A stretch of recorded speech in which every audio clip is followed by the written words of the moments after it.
Sri Gurubhyo Namaha Harihi Om Jai Shri Ram. Welcome to our next episode in our complete reading of Srimad Valmiki Ramayana. In the previous episode, we saw how Surpanakha went to Ravana's place. We also got an introduction to Ravanasura. That's what Maharshi showed us there. Now we are looking at Surpanakha's conversation with Ravanasura. She starts off by saying, "O Ravana, you are given into a lot of these vices. You are not ruling properly. You are enjoying your kama vasanas very, very independently.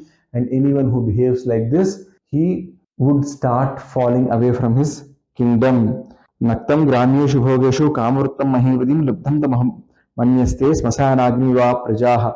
If you are like this, O Ravana, the people will not respect you. See, nobody respects the Agni which is there in Smashana. They only are very, very sad that the Agni has been lit there. Similarly, they'll be very sad with you and your rule, O Ravana. Ayuktacharam Durdarsham Aswadhinam Naradhipam Varjayanti Naraduran Deepangamivad Dvipaha. If you are not learning things from your spies, if you are not available to your people, if you are not able to control yourself, the way people kill the elephants from a long distance which are sitting in mud, the same way they are also either leave you or they might even revolt against you. And if you are not able to control your own self, how will you protect this country, O Ravana? O Ravana, you have fights with both Devatas and Danavas. You also have fights with Gandharvas.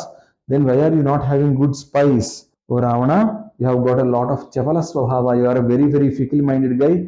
You are a Buddhihina. And then she hurls insults after insults. She says you are not having proper spies. You are not on the top of the information. You just don't know what is happening. Like this, she goes on a tirade against him. The sarga is the 33rd sarga. In the 11th sloka over there, she comes out and she says, "You did not have enough spies who came and reported to you that all the 14,000 people of Janasthana that you have put them over there, all of them are dead. Only one Rama, he came and he killed all those 14,000 people. All the Munis and Rishis of Dandakaranya, he gave a word and he then came and killed all our Rakshas who are in Janasthana." So those are places which are all nearby Dandakaranya, Janasthana. Many times people use them interchangeably, but we should understand that Janasthana might be the base of all the Rakshasas in Dandakaranya. Okay? And then she's saying, you are not, you don't even know what is happening in your kingdom, what sort of a king you are. It took me all the way to come here and let you know you can't rule the kingdom like this. You are quickly going to lose your kingdom if you are like this. And then Ravana, he listens to all these things. She goes on a tirade, almost like 24 slokas. She only insults him. Ravana listens to all this and then he starts thinking if they are all true. And then he also starts to think as to why she has come here at this particular point of time and she is asking all these questions. And then Ravana gets angry. He looks at her state, he gets angry, and then he says, "Who is this Rama? What is his strength? You tell me more about Sri Ramachandra. And how did he kill Khara, Doshana, Trisira, and all? What are the weapons that he is using? How does he look?" Now, see, for rishis and munis, for humans, all of us praising Rama is one thing, but now look at a Rakshasi who is praising how Sri Ramachandra looks. She is saying, "Dirgabahur Visalakshaha Chera Krishnajidambaraha Kandarpa Samrupascha Ramo Dasarathatmajaha." So instead of initially telling how he killed all these Rakshas, see, how did Surpanakha go there? Surpanakha went there with a Kamavasana, by thinking that she'll make Sri Rama her husband and they both will have a lot of enjoyment. That is what is there in her mind still. So she's starting off with a description of Sri Ramachandra. She's saying Dasaratha's son Sri Rama is an Ajanubahu. He has huge hands, broad shoulders, he has wide eyes, he wears a Narachira, he also wears Krishnajina. Krishnajina is the black deer skin, that's Krishnajina. And in terms of beauty, he is next only to Manmadha. He has a great bow to which there are golden threads, and from there he releases arrows which shine. And whenever he fights, You never know when he is opening his quiver, when he is taking out an arrow from the quiver, and how quickly he is shooting that arrow. None of these are seen. When he was using these arrows on our army, oh brother, I was not even seeing anything. I was only seeing the deaths of people. रक्षां भीमरूपाणां सहस्राणि चेत्तस निहतानि सरैस्तीक्ष्णैः सैनिकेन पदातिना अर्धाधिकमुहूर्तेन खरस्य सदूषणः.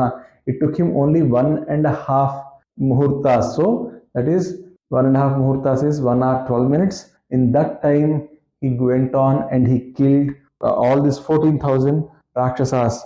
ऋषीणाम् अभयं दत्तं कृतक्षेमास् दण्डकाः एका कथञ्चिन् मुक्ताहं परिधूय महात्मना स्त्रीवधं शङ्कमानेन रामेण वित्तात्मना.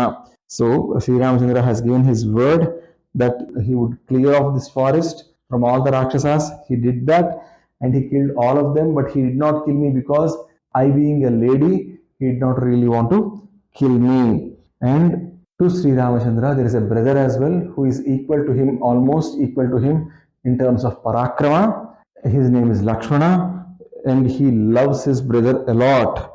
Rama loves Lakshmana so much that Lakshmana is Rama's bahi prana, which means the prana that roams outside. And then she is moving to Sitamaa. She is saying, Ramasya tu visarakshi purnem sadrisana dharpatni priya bhaktur nityam prihite rata. Rama has a beautiful wife. She has beautiful eyes. Her face resembles the full moon. She loves her husband. Her husband loves her back. And she always wants the best for her husband. Sasukesi sunasoruhu surupasi yasasvini devate vanasyasya rajate Sririvapara. She has a beautiful hair. She has a beautiful nose. Her whole body is beautiful.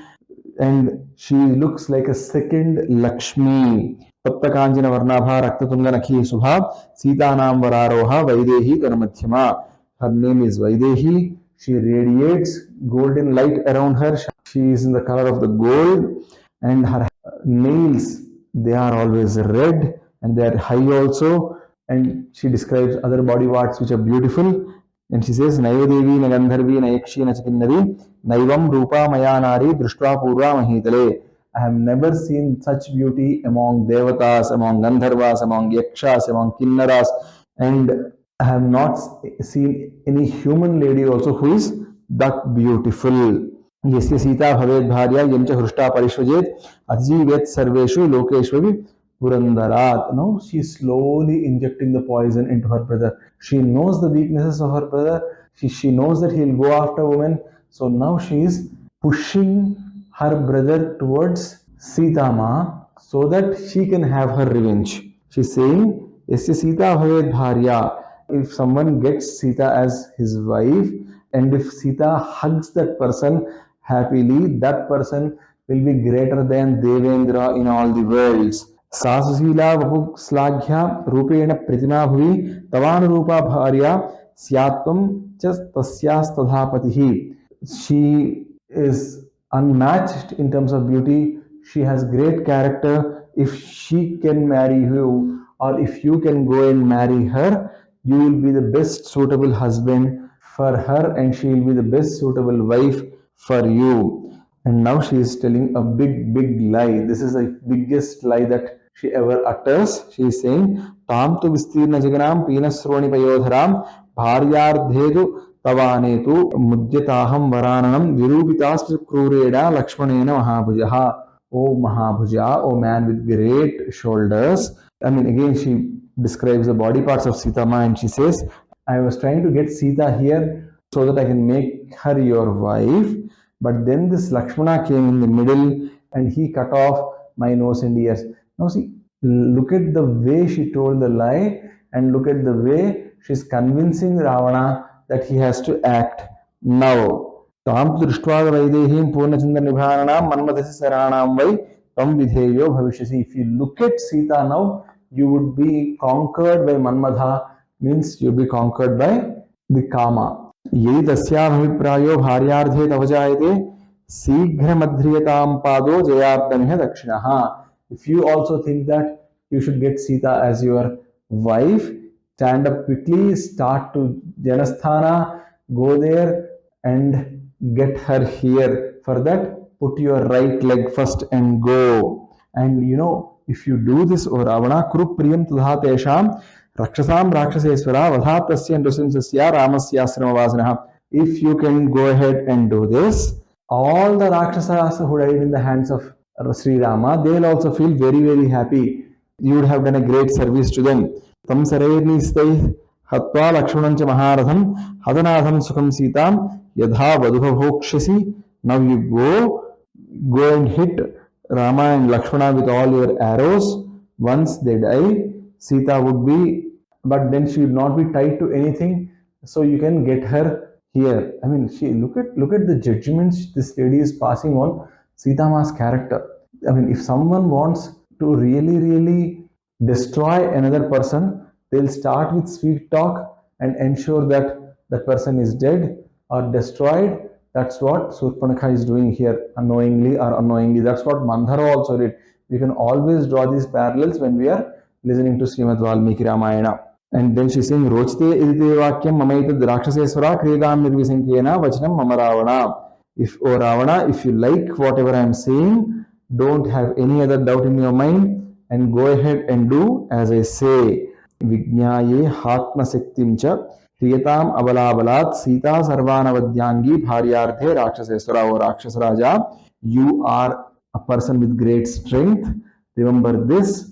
Now go get Sita by force here and make her your wife. Nisamya Ramena Seraira Jihma Gairhatan Janasthanagatan Nisacharan Karam cha Budhva Nihatam cha Dushanam Tomatra Krutyam Pritipattu Marhasi. So she's saying you will have to remember, go quickly and do what I say. For you have to understand that Sri Ramachandra's arrows, they never go in a cross direction, they always go straight. And he killed Kara, Dushana, and all the Rakshasas over there. Put this in mind and act quickly. Ravana understood the situation and he quickly asked his ministers to leave and he quickly thought of a plan and then he quickly had a plan. What was his plan? We'll see in our next episode. But for now, Ravana quickly moved to the place where the Rathas are kept. He went to his Vahana Shala and he ordered his Sarathi to get a chariot ready for him. Now, the Sarathi got the Ratha ready. Now, where is Ravana going?